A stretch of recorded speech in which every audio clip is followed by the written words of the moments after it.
तो है, लेकिन वो छोटी वहां पे नहीं थे, अर्थात वो बीरा पूरी तरह से मुक्त हो गया था। तो उसके बाद उस बीरा को वैसे पकड़ा उस ब्रह्म दृष्टि के जरिए, और ये क्रिया जो थे रात के 10 बजे के बाद हम लोगों ने किया था, ठीक है, दिन में नहीं थे, रात में वो कार्य किया था, क्योंकि रात में उसको भोग वगैरह देके उसको आवाहन किया गया था, पूजा देके, और उनके उस जगह में क्या था जिस जगह में उस बीरा को स्थान दिया गया था। और मैंने अक्सर तुम लोगों को कहा है कि बीरा को जो है एक पेड़ में स्थान दिया जाता है, एक पेड़ की आवश्यक होते हैं उसमें। तो एक पेड़ थे जिसमें आम का वृक्ष थे, वो आम का पेड़, तो आम के पेड़ में स्थान दिया था, उसी पेड़ के नीचे उस बीरा का आवाहन किया गया। आवाहन करने के बाद वो प्रकट हुआ, और प्रकट होने के बाद ब्रह्म दृष्टि के द्वारा उसको बांधा गया और बोतल में बंद करके उसको लाया गया, ठीक है।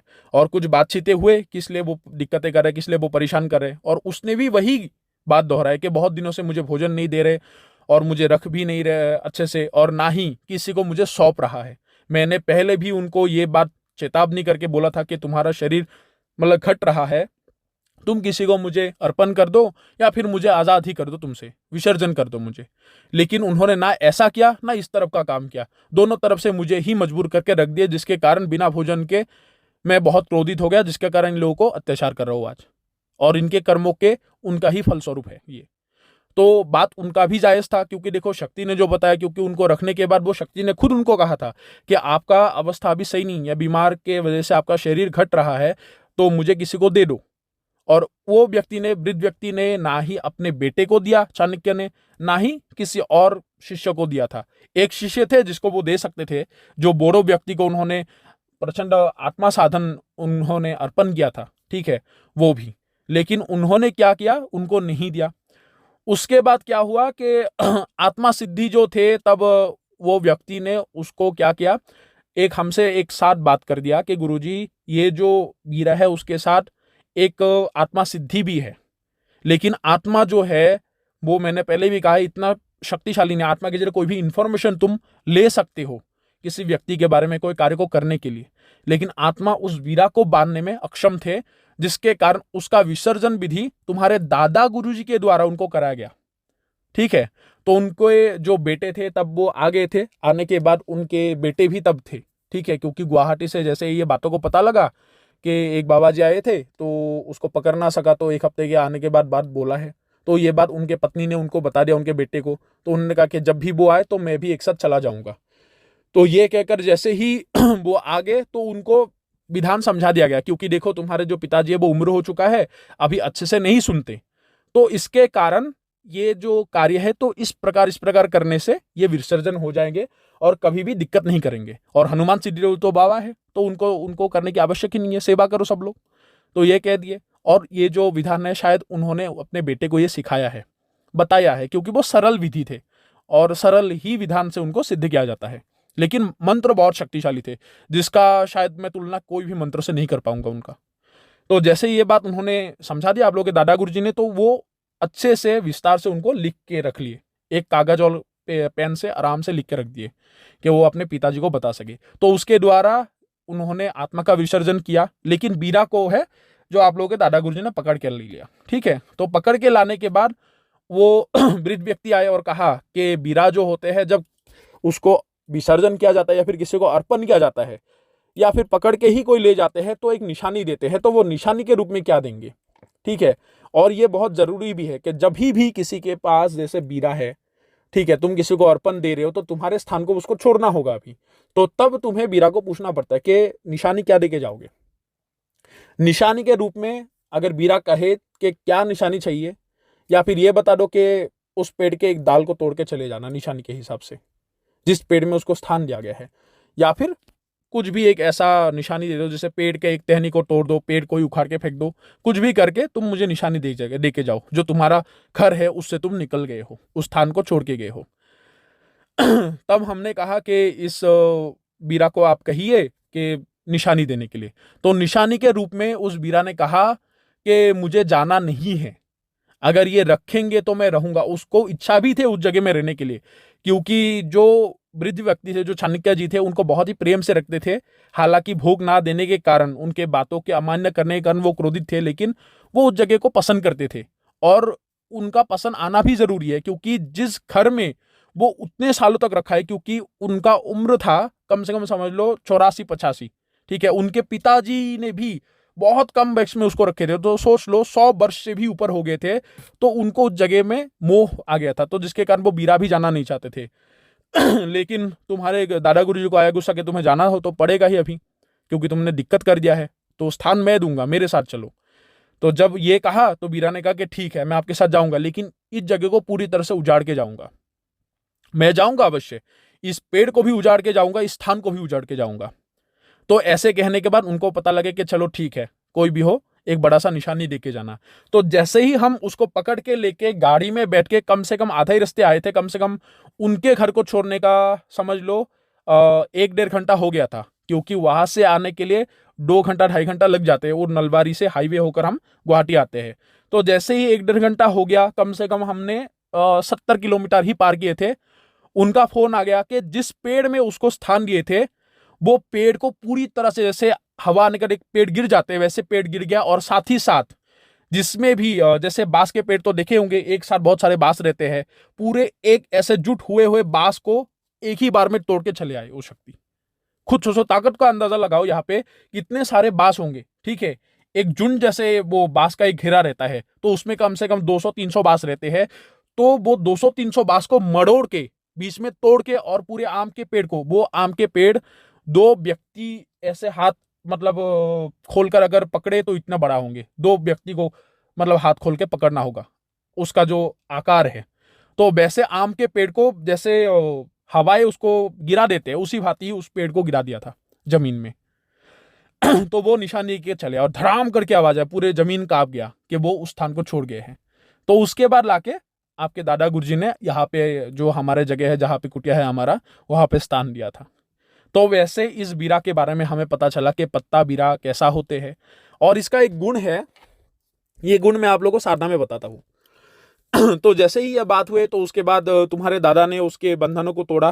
तोड़ने के बाद, क्योंकि देखो इनके विसर्जन के विधि जो है उन्होंने तब तक नहीं निकाला था, और आत्मा सिद्धि उनके पास होने के कारण, अभी ऐसा नहीं है कि वो आपके दादा गुरुजी के पास हर ज्ञान ही हो, ठीक है, शक्ति से प्राप्त करने के लिए उनके आसनों में बैठ के उनका ध्यान लगाना होगा, उनसे बातचीत करना होगा, तभी तो ध्यान के द्वारा, उनके बातचीत के द्वारा उनको प्राप्त होगा वो ज्ञान।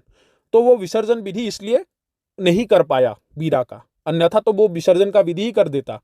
तो जाने के लिए, और उन्होंने जो है विधि लिख के समझा कर आया था, और जैसे ही समय के किस दिन यहाँ पे देखा जाता है कि अमुक दिन तुम्हें अमुक समय में इसका विसर्जन करना होगा, तो जैसे ही वो विधान के अनुसार वो चाणक्य जी ने किया, तो उनका जो आत्मा है वो विसर्जित हो गया। लेकिन इस बीरा का विसर्जन विधि उनको मालूम नहीं था, ना ही उनका सिद्धि इनको पता था। तो जैसे ही इनके बारे में उनको स्थान दिया गया, पत्ता बीरा को, जब पात बीरा को लेके आ गए, तो वो उनके साथ रहा, और उसके बाद उनको भी उसी भांति ही एक छोटी उन्होंने अपना दे दिया, ठीक है। तो जैसे छोटी प्राप्त हुआ, तब इसके बारे में बीरा के साधना जो है हमें प्राप्त हुआ, ठीक है। अभी इसके साधना को किस प्रकार किया जाता है, कैसे किया जाता है, वो तुम लोग सुनो। और ये जो सिद्धि है, ये एक ऐसा सिद्धि है जिसको हर प्रकार से बांधा नहीं जाता, हनुमान जी के मंत्रों के द्वारा ही बांधा जाएगा, उनके ही द्वारा, हनुमान जी का ही दुहाई देना पड़ता है। तो इसी प्रकार ही इस बीरा को बांधा जा सकता है, ठीक है। अन्य किसी भी देवी देवता के मंत्रों का प्रयोग करोगे, वो कुछ क्षण के लिए रुकता है, लेकिन उसके बाद फिर से वो फिसल के निकल जाता है। ये इतना बलशाली और तीव्र शक्ति रखने वाले ये बीरा होते हैं। तो अभी विधान बताता हूं, ठीक है। ये जो विधान है उनके उस बीरा के ही द्वारा हमें प्राप्त हुआ है, तुम्हारे दादा गुरु जी के आशीर्वाद से, हमारे पिताजी के आशीर्वाद से, गुरु से आशीर्वाद से। तो सुनो, इसका विधान किस प्रकार किया जाता है। सबसे पहला होता है कि पाद बीरा को साधना को करने के लिए तुम लोगों को जो चुनाव करना होगा, वो महीने का जो है पहला शनिवार अथवा मंगलवार, महीने का, अर्थात जैसे अमावस्या गुजरा तो उसके बाद जो पहला शनिवार या फिर मंगलवार आएंगे, उसके द्वारा वो उस दिन से ही शुरू होगा। उसके पश्चात करना क्या पड़ता है कि दिन धर ये जो होगा वो शनिवार या फिर मंगलवार हो महीने का, और जो वस्त्र होंगे वो तुम्हें काले वस्त्र का परिधान करना होगा, अन्यथा निर्वस्त्र होकर साधना करना होगा, ये है। और इस साधना को करने के लिए स्थान क्या होगा, स्थान जो होगा ना ही किसी प्रकार का मतलब तुम्हें नदी के तट में करना है, शमशान में करना है।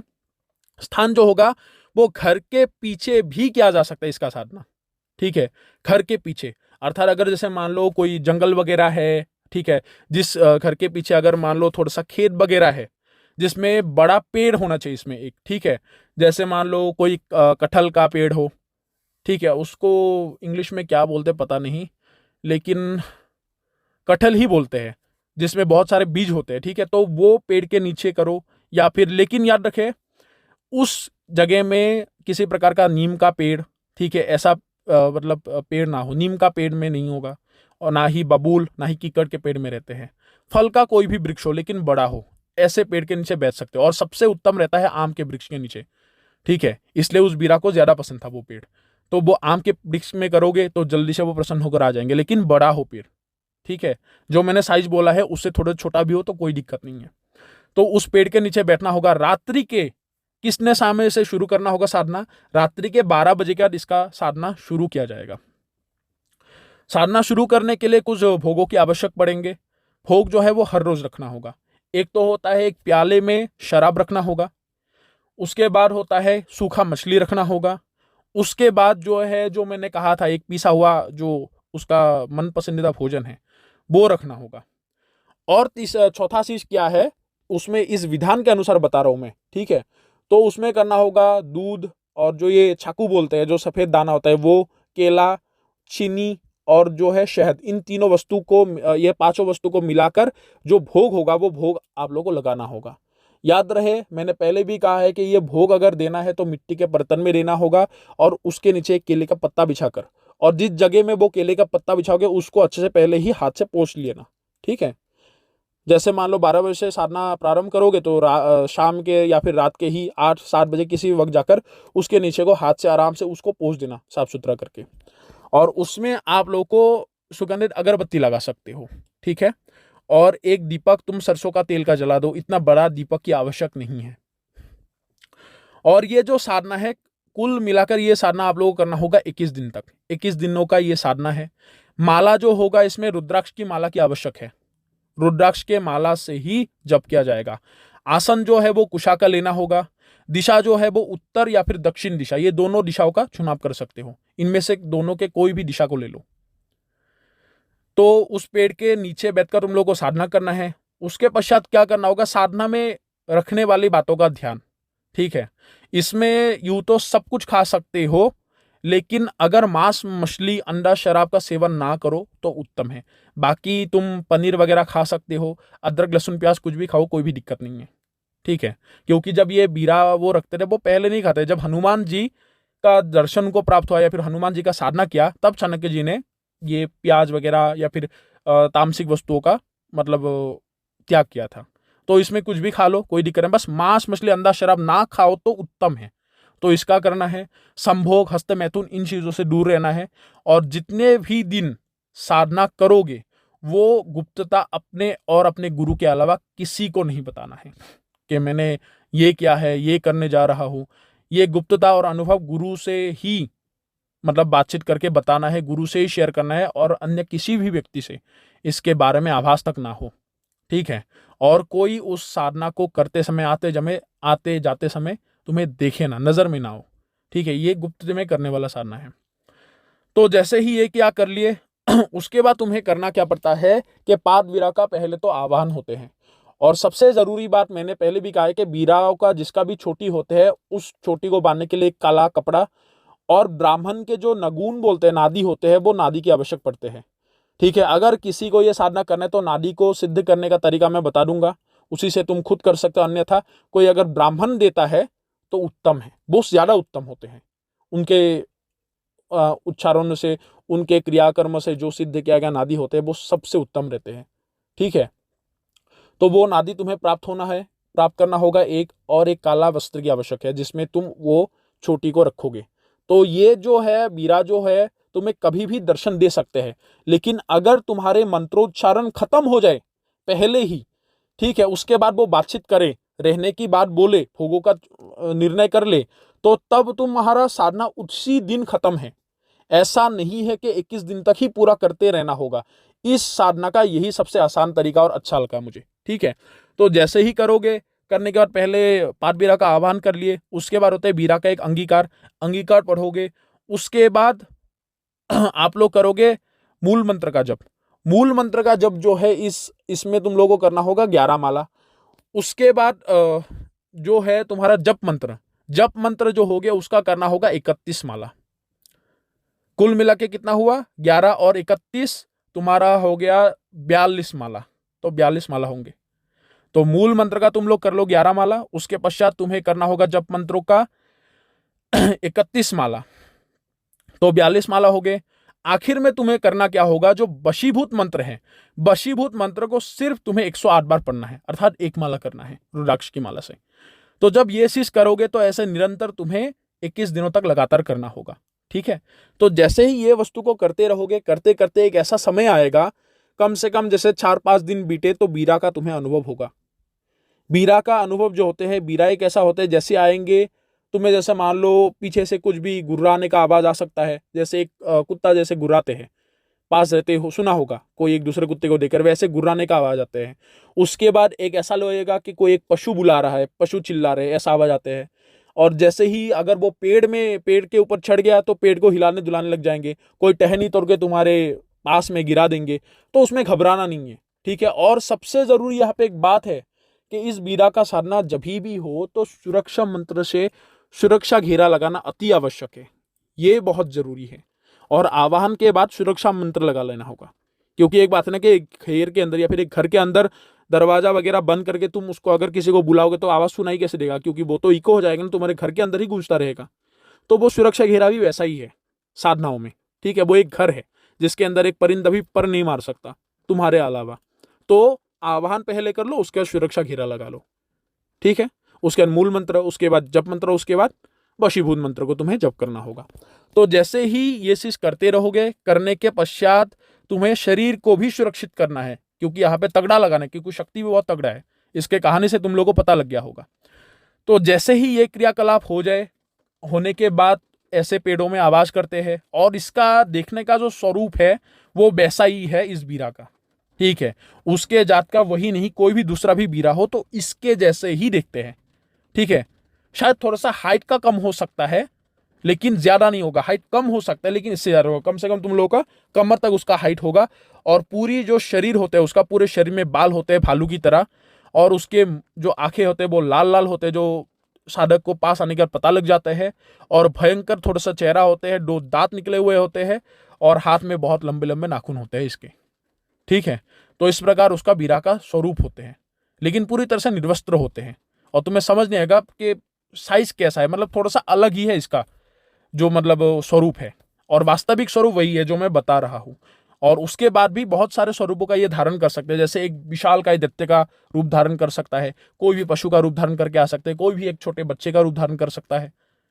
और इस बीरा का खूबी क्या है वो भी मैं बता तुम लोगों को। तो जैसे ही ये चीज अनुभव होता है तो तुम लोगों को घबराना उसके स्वरूप को देखकर नहीं है, निरंतर तुम्हें जप करते रहना है। जैसे ही तुम्हारा जब वशीभूत मंत्र का खत्म होता है, अगर वो प्रकट होकर बताते हैं कि तुमने मुझे किस लिए आवाहन किया, क्या चाहते हो मुझसे, ठीक है, या फिर अगर वो बोलता है कि मुझे भोग दो, और सबसे जरूरी बात, जो भोग है वो सुरक्षा घेरे के बाहर रखना नहीं है, नहीं तो वो उठाकर ले जाएंगे। तुम मेहनत करते रहो, वो फल खाता रहेगा, वो सोचेंगे भाई करते रहो कोई दिक्कत नहीं, मुझे भोजन मिल रहा है, अच्छा है। तो वो भोजन, उसके लिए तुम्हें जो उसका भोग है, सुरक्षा घेरा इतना बड़ा लगाना है कि उसके अंदर सभी आ जाए, तुम भी आ जाओ, वो भोग भी आ जाए वस्तुएं। हाँ, दिया तुम बाहर रख दो, जला दो, कोई दिक्कत नहीं है। तुम अगरबत्ती लगा दो, कोई दिक्कत नहीं है। और दिया थोड़ा सा बड़ा भी ले सकते हो जिसमें उसका तेल खत्म ना हो।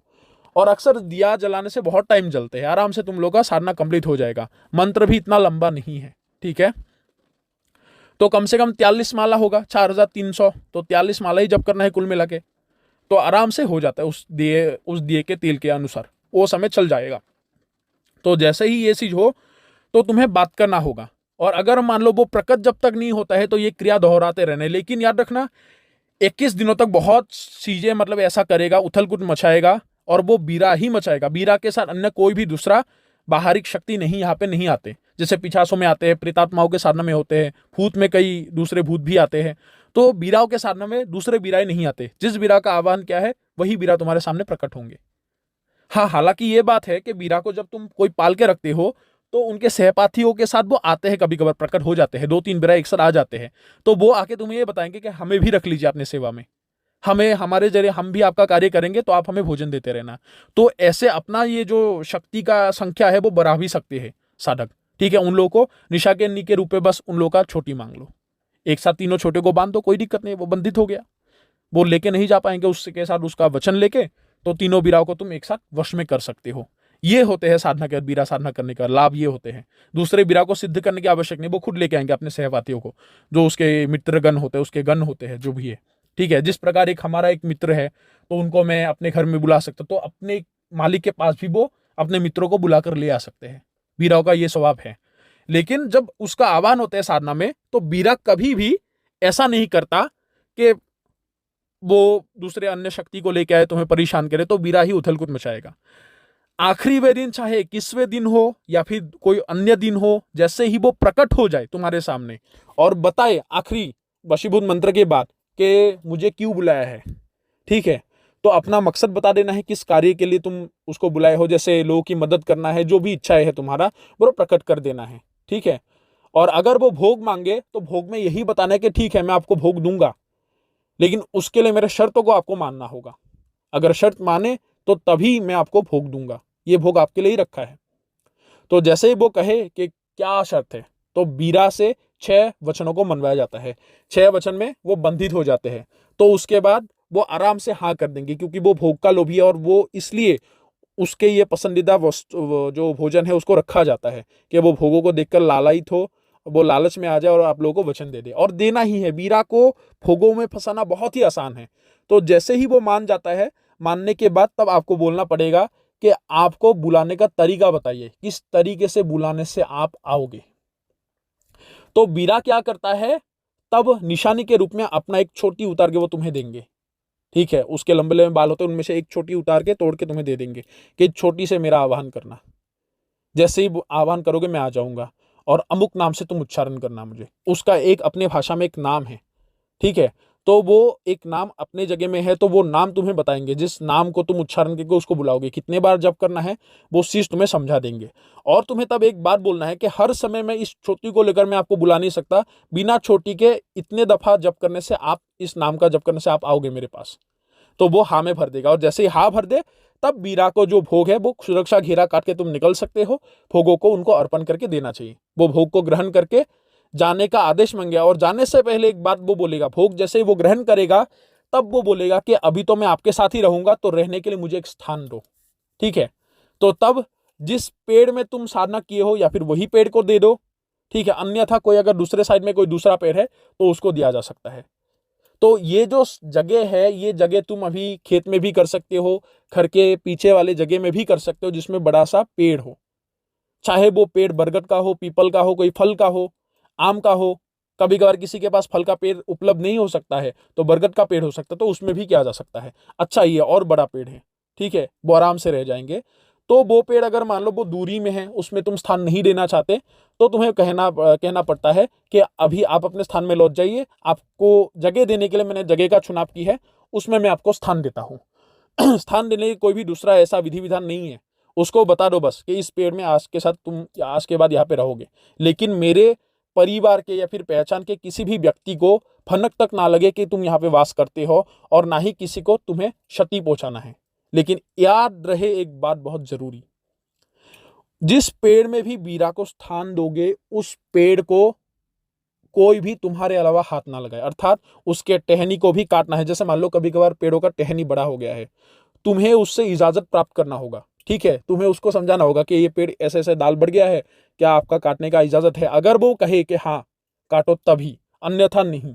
ये एक समस्या अगर तुम्हारे किसी के लिए है तो है, लेकिन ये तुम्हें ये समस्या का निदान करना होगा। अन्यथा तुम काट सकते हो, तुम्हें अगर तुम काटोगे तो तुम्हें मतलब आवश्यक नहीं है इजाजत लेने की। अगर तुम्हें पेड़ चढ़ना नहीं है या फिर कोई भी मतलब बाज वगैरह में कोई कटर वगैरह लगे कि तुम नहीं काट सकते, तो अन्य व्यक्ति से कटवाओगे तो उससे इजाजत लेना होगा कि इस व्यक्ति को मैं चढ़ने के लिए दे रहा हूँ, कि आपका इजाजत है। अगर इजाजत देता है तो तभी, क्योंकि वो एक बात है ना कि अगर तुम कहोगे कि मैं तुम्हारे घर को जलाने वाला हूँ, तो जलाने देगा कोई? तो उसी भांति वो अपने घर को नुकसान पहुंचाने नहीं देते। ठीक है, तो वो क्रोधित होते हैं। तो बिना उसके परमिशन के उस पेड़ को हाथ लगाना वर्जित है।